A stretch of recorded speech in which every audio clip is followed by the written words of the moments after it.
کے الزامات بھی ان میں ہیں کہ ان میں یہ پاسبلٹی ہے کہ دہشت گرد ہمارے ملک میں داخل نہ ہو جائے. بہرحال جن لوگوں نے افغان وار میں امریکہ کو سپورٹ کیا تھا یہ وہ لوگ ہیں اور ان کی مکمل جانچ پڑتال ایک بار امریکہ کر چکا ہے. اب امریکہ کی قیادت بدل گئی ہے وہاں پہ. پہلی دفعہ ایسا ہو رہا ہے کہ جو پچھلے صدر جو بائیڈن کی جتنے بھی آرڈر تھے ایگزیکٹو آرڈر کے ذریعے ان کو جو ہے ڈونلڈ ٹرمپ نے 78 ایک آرڈر جو تھے ایک آرڈیننس ایک آرڈر جو تھے ایگزیکٹو آرڈر ان کو معطل کر دیا تھا ایک سائن پہ. تو اب یہ بھی معطل کر دیا گیا ہے اور یہ امریکہ کے لیے وفاداری ان افغانوں نے شو کی ہے. لہٰذا انہوں نے پاکستان سے بھی درخواست کی ہے جو پاکستان میں ہے کہ فی الحال کے لیے ہمارے ویزوں کی میعاد ختم ہو رہے ہیں تو ہمیں پاکستان میں رہنے دیا جائے. اب دیکھتے ہیں پاکستان پہ ڈیپینڈ ہے کہ پاکستان اس کا کیا حل نکالتا ہے. ناظرین اس میں زیادہ لوگ وہ تھے جب افغان طالبان نے گورنمنٹ سنبھالی تو امریکہ نے پاکستان کو کہا کہ ان کے لیے اپنے گیٹ اوپن کر دو. زیادہ تر کو وہ اپنے جہازوں میں لے کے گئے تھے مگر ان کے لیے گیٹ اوپن کیے گئے. پاکستان نے بیچ میں سے زیادہ تر افراد کو تقریباً 50-60 ہزار افراد کو پاکستان نے بیچ میں رکھا تھا جس میں بہت سے لوگ چلے گئے امیگریشن ہوتے ہوئے اور 24,000 کے قریب تقریباً ابھی بھی پاکستان میں رہائش پذیر ہیں جو امیگریشن کا انتظار کر رہے ہیں. اب ان کا آگے کیا بننا ہے پاکستان کے وزیر اعظم اس کا کیا فیصلہ کریں گے کیونکہ انہوں نے بھی درخواست دی ہے کہ ہم افغانستان واپس نہیں جانا چاہتے اور ہماری زندگیوں کو خطرہ ہے کیونکہ ہم نے امریکہ کی مدد کی تھی. اب طالبان جو ہے ہمیں اپنی زندگی کا وہاں سے خطرہ ہے. تو یہ ساتھ ایک بڑی خبر تھی. ناظرین دوسری جو سیاسی صورتحال ہے پختونخوا میں اس ٹائم پہ علی امین گنڈاپور پی ٹی آئی کے صوبائی صدر بھی تھے اور اب وزیر اعلیٰ بھی ہیں. ڈیر اسمن خان سے ان کا تعلق ہے اور زیادہ تر انہوں نے جو ہے مولانا فضل الرحمان صاحب کے خلاف انتخابات لڑے ہیں اور جیتے ہیں. 2 بار 3 بار جو ہے مولانا فضل الرحمان صاحب کو ہرا چکے ہیں. اب یہ صوبائی نشست پہ انہوں نے لی اور یہ وزیر اعلیٰ بن گئے کیونکہ عمران خان نے انہوں نے جو ہے ان کے بال کاٹے گئے تھے. ان کو 9 مئی کے مقدمات میں پکڑا گیا تھا. ان کو ٹارچر کیا گیا تھا. ان کے مونچھیں کاٹی گئی تھیں. عمران خان نے ان کو جو ہے اور جیسے ہی انتخابات ہوئے تو ہمیں نے خبر ہی دی تھی کہ علی امین گنڈاپور کو وزیر اعلیٰ بنایا جائے گا کیونکہ عمران خان ایسے لوگوں کو پسند کرتے ہیں. اب ایک اور جو جنید اکبر ہے ایم این اے ہے سوات سے جو شعلہ بیان ہے جو اپنا بیانیہ ذرا سخت رکھتے ہیں اسٹیبلشمنٹ کے حوالے سے ان کو جو ہے آگے کی ہے صوبائی صدارت ان کو دی ہے. وزیر اعلیٰ علی امین گنڈاپور سے جو صدارت ہے صوبے کی پی ٹی آئی کی وہ لے لی گئی ہے. ناظرین اب خیال کیا جا رہا ہے کہ ایک تو مذاکرات علی امین گنڈاپور اور بشرا بیوی جب یہاں پہ تھی 190 ملین پاؤنڈ میں جب ان کو گرفتار نہیں کیا گیا تھا. ناظرین 190 ملین پاؤنڈ میں بشرا بیوی کو 7 سال کی سزا سنائی گئی ہے. القادر ٹرسٹ 190 ملین میں اور عمران خان کو 14 سال کی. بشرا بیوی اب جیل میں ہے. اس سے پہلے وہ صوبائی حکومت کیپی میں تھی یہاں پہ رہائش پذیر تھی. اب چونکہ علی امین گنڈاپور مذاکرات اسٹیبلشمنٹ سے جو کر رہے تھے اس ٹائم بشرا بیوی بھی کر رہی تھی.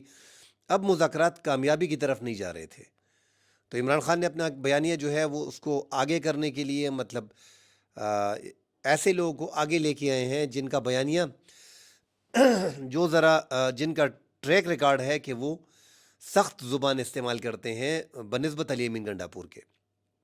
علی امین گنڈاپور کی وزیر اعلیٰ شپ کو بھی خطرہ لگ رہا ہے اور کہا جا رہا ہے کہ ان کی جگہ پہ اسپیکر جو ہیں بابر سلیم ان کو جو ہے وزیر اعلیٰ بنایا جا سکتا ہے. آگے ایسے لگ رہے ہیں کہ ایک آدھ سیٹ خالی کر کے کسی اور کو یہاں پہ وزیر اعلیٰ بنایا جائے گا مگر ایسی خبریں میرے خیال میں جو پھیلائی گئی ہیں وہ درست نہیں ہے کیونکہ علی امین گنڈاپور پہ جو وہ دونوں طرف کھیلتے ہیں تو ایسے ہی بندے کی اس ٹائم پہ ضرورت ہے کیونکہ پاکستانی سیاست جو ہے وہ عمران خان کے اور اسٹیبلشمنٹ کی کلیش جو ہیں وہ بہت دور حد تک چلے گئے ہیں. تو اتنا دور جب معاملات آگے بڑھ جاتے ہیں تو میرے خیال میں عمران خان کو ایسے موقع پہ علی امین گنڈاپور کو سپیئر نہیں کرنا چاہیے. علی امین گنڈاپور جو ہے وہ اس ٹائم پہ دونوں کو ساتھ لے کے چل رہے ہیں اور یہ ایک اچھا کردار کر رہے ہیں. علی امین گنڈاپور ایک کردار ادا کر رہے ہیں. پاکستان میں جو ہے وہ مصالحانہ سیاست ہونی چاہیے, میثاق جمہوریت ہونی چاہیے, آپس میں مل بیٹھ کے فیصلے ہونے چاہیے کیونکہ پاکستان اس ٹائم پہ مختلف مسائل کا شکار ہے. ایک تو 2-3 اطراف سے پاکستان پہ حملے ہو رہے ہیں. ایک پڑوسی دیش انڈیا سے خطرہ تو ڈیفینیٹلی ہے, ان کے تعلقات دوبارہ افغانستان سے جڑ گئے ہیں. ملک کے اندر جو ہے وہ کلدن تنظیموں سے پاکستان جو ہے وہ اس پر لڑ رہی ہے۔ امریکہ میں ایک بڑی تبدیلی آئی ہے، ڈونلڈ ٹرمپ آئے ہیں، ان کے پتہ نہیں ہے کہ وہ پاکستان کے حوالے سے، سنٹرل ایشیا کے حوالے سے، وسطی ایشیا کے حوالے سے کیا جو ہے وہ ایک طریقہ کار رکھتے ہیں، کیا پلان رکھتے ہیں، کیا کرنا چاہ رہے ہیں، کس ملک کو زیادہ سپورٹ کریں گے، چائنا کے ساتھ کیا کریں گے، چائنا پہ پابندیاں لگائیں گے تو پاکستان بھی ساتھ اس کے آئے گا، کیونکہ پاکستان کی جو ون ونڈو پالیسی ہے چائنا کے حوالے سے، اور امریکہ کو ہم مینٹین رکھتے ہیں ساتھ، اس کو بھی لے کے چلتے ہیں، مگر چائنا کے حوالے سے ہماری پالیسی جو ہے وہ تبدیل نہیں ہوتی۔ تو علی امین گنڈاپور جو ہے ایسے معاملات پاکستانی ریاست کو سامنے ہیں، ایسے معاملات میں جو پاکستان میں اپوزیشن ہے ان کے جلسے ہم نے دیکھے، ان کے الزامات ہم نے دیکھے، جو بندے شہید کیے گئے، جن کا کہنا تھا تحریک انصاف کا کہ ہمارے اتنے بندے جو ہیں وہ شہید کیے گئے ہیں، تو بڑے معاملات چل رہے ہیں، اور پاکستان میں سیاسی عدم استحکام کافی بڑا تھا۔ اب تھوڑا کنٹرول ہوا ہے، اور لگا سے رہا تھا کہ مذاکرات ہو رہے ہیں، مذاکرات کی کامیابی میں اس ملک کا فائدہ تھا، اور مذاکرات ہونے بھی چاہیے۔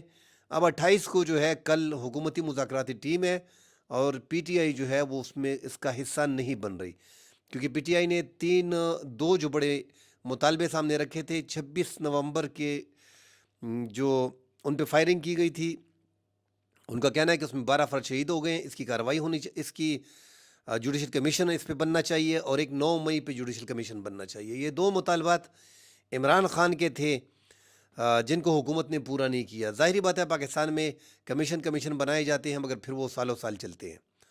اب اس میں حکومت نے دلچسپی شو نہیں کی، اس لیے معاملات جو ہیں وہ مذاکرات رک گئے ہیں، مگر اس دوران جو ہے جنید اکبر کو پبلک کمیٹی کا چیئرمین بنانا اور پھر صوبائی صدارت دے دینا، یہ کس طرف اشارہ کرتے ہیں؟ ناظرین، یہ بحث لمبی ہو جائے گی، اس پہ ڈیٹیل سے اگلے ویلاگ میں بات کریں گے۔ فی الحال کے لیے اتنا ہی بتا دیں کہ علی امین گنڈاپور کو جو جگہ دی گئی ہے اس کو ہٹانا، میرے خیال میں تحریک انصاف اس کو نہیں ہٹائے گی وزیر شپ سے، کیونکہ وہ مینیج کرنے والے آدمی ہیں، وہ دونوں کو لے کے چل رہے ہیں، اسٹیبلشمنٹ سے بھی بات کر لیتے ہیں وزیر داخلہ کے ذریعے، اور عمران خان کو بھی بات پہنچا دی جاتی ہے، تو ایک چینل بیک ڈور جو ہے وہ اوپن رکھنا چاہیے۔ میرے خیال میں عمران خان یہ بے وقوفی نہیں کریں گے کہ علی امین گنڈاپور کو وہ ہٹا دے۔ کل انشاءاللہ اگلے پروگرام میں ملیں گے، ڈیٹیل سے بات کریں گے۔ فی الحال کے لیے اجازت دیجیے، اللہ حافظ۔